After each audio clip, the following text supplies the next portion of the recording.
the same educational process which inspires and stimulates the oppressor with the thought that he is everything and has accomplished everything worthwhile, depresses and crashes at the same time the spark of genius in the Negro by making him feel that his race does not amount to much, and never will measure up to the standards of other peoples. The Negro thus educated is a hopeless liability of the race.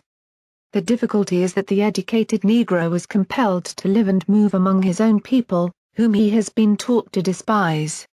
As a rule, therefore, the educated Negro prefers to buy his food from a white grocer because he has been taught that the Negro is not clean.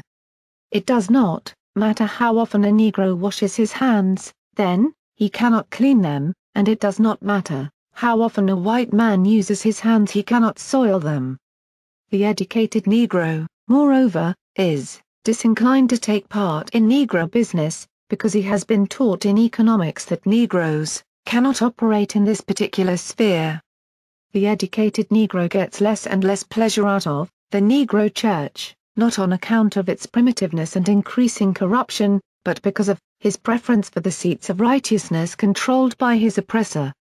This has been his education, and nothing else can be expected of him. If the educated Negro could go off and be white he might be happy, but only a mulatto now, and then can do this. The large majority of this class, then, must go through life denouncing white people because they are trying to run away from the blacks and decrying the blacks, because they are not white. The seat of the trouble, the educated Negroes have the attitude of contempt toward their own people because in their own as well as in their mixed schools Negroes are taught to admire the Hebrew, the Greek, the Latin and the Teuton and to despise the African. Of the hundreds of Negro high schools recently examined by an expert in the United States Bureau of Education, only 18 offer a course taking up the history of the Negro, and in most of the Negro colleges and universities where the Negro is thought of, the race is studied only as a problem or dismissed as of little consequence. For example, an officer of a Negro university, thinking that an additional course on the Negro should be given there, called upon a Negro doctor of philosophy of the faculty to offer such work. He promptly informed the officer that he knew nothing about the Negro. He did not go to school to waste his time that way. He went to be educated in a system which dismisses the Negro as a non-entity. 5. Visit neoageuniversity.com. At a Negro summer school 2 years ago, a white instructor gave a course on the Negro, using, for his text, a work which teaches that whites are superior to the blacks. When asked by one of the students why he used such a textbook, the instructor replied that he wanted them to get that point of view. Even schools for Negroes, then, are places where they must be convinced of their inferiority. The thought of the inferiority of the Negro is drilled into him in almost every class he enters and, in almost every book he studies. If he happens to leave school after he masters the fundamentals, before he finishes high school or reach college, he will naturally escape some of this bias and may recover in time to be of service to his people. Practically all of the successful Negroes in this country are of the uneducated type or of that of Negroes who have had no formal education at all. The large majority of the Negroes who have put on the finishing touches of our best colleges are all but worthless in the development of their people. If after leaving school they have the opportunity to give out to Negroes what traducers of the race would like to have it learned, such persons may thereby earn a living at teaching or preaching what they have been taught, but they never become a constructive force in the development of the race. The so-called school, then, becomes a questionable factor in the life of this despised people. As another has well said, to handicap a student by teaching him that his black face is a curse and that his struggle to change his condition is hopeless is the worst sort of lynching. It kills one's aspirations and dooms him to vagabondage and crime. It is strange, then, that the friends of truth, and the promoters of freedom have not risen up against the present propaganda in the schools, and crushed it.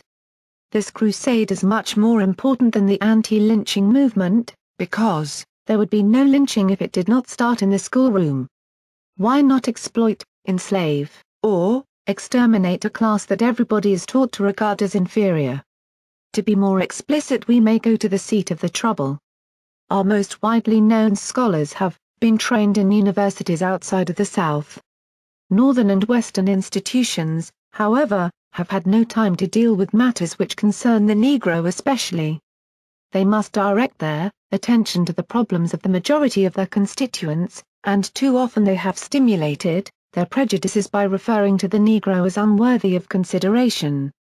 Most of what these universities have offered as language, mathematics, and science may have served a good purpose, but much of what they have taught as economics, history, literature, religion and philosophy is propaganda and cant that involved a waste of time and misdirected the Negroes, thus trained. 6.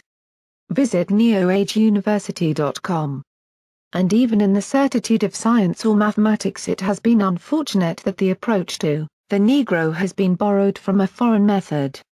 For example, the teaching of arithmetic in the 5th grade in a backward county in Mississippi should mean one thing in the Negro school, and a decidedly different thing in the white school. The Negro children, as a rule, come from the homes of tenants and parents who have to migrate annually from plantation to plantation, looking for light which they have never seen. The children from the homes of white planters and merchants live permanently in the midst of calculations, family budgets, and the like, which enable them sometimes to learn more by contact than the Negro can acquire in school. Instead of teaching such Negro children less arithmetic, they should be taught much more of it than the white children, for the latter attend a graded school consolidated by free transportation when the Negroes go to one-room rented hovels to be taught without equipment and by incompetent teachers educated scarcely beyond the 8th grade. In schools of theology, Negroes are taught the interpretation of the Bible worked out by those who have justified segregation and winked at the economic debasement of the Negro, sometimes almost to the point of starvation. Deriving their sense of right from this teaching, graduates of such schools can have no message to grip the people whom they have been ill-trained to serve. Most of such miseducated ministers, therefore, preach to benches, while illiterate Negro preachers do the best they can in supplying the spiritual needs of the masses. In the schools of business administration, Negroes are trained exclusively in the psychology and economics of Wall Street and are, therefore, made to despise the opportunities to run ice wagons, push banana carts, and sell peanuts among their own people. Foreigners, who have not studied economics but have studied Negroes, take up this business and grow rich. In schools of journalism, Negroes are being taught how to edit such metropolitan dailies as the Chicago Tribune and the New York Times, which would hardly hire a Negro as a janitor. And, when these graduates come to the Negro weeklies for employment, they are not prepared to function in such establishments, which, to be successful, must be built upon accurate knowledge of the psychology and philosophy of the Negro. When a Negro has finished his education in our schools, then, he has been equipped to begin the life of an Americanized or Europeanized white man, but before he steps from the